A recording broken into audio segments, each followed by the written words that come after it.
Lãnh đạo thành phố Sa Đéc, tỉnh Đồng Tháp vừa đến thăm, tìm hiểu tình hình hoạt động Trung tâm Nghiên cứu ứng dụng công nghệ sinh học Lan Anh ở phường Tân Quy Đông và định hướng khai thác du lịch kết hợp bảo tồn các giống hoa.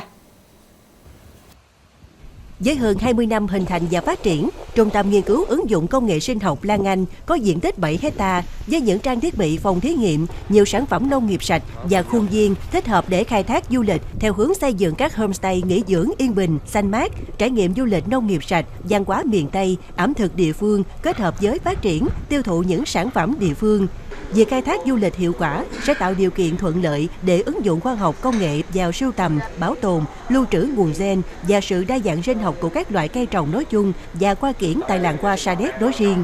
Phía trung tâm cũng mong muốn được hỗ trợ trong việc xây dựng ý tưởng cũng như có đội ngũ chuyên gia hướng dẫn vận hành, đảm bảo khai thác du lịch kết hợp bảo tồn các giống hoa hiệu quả.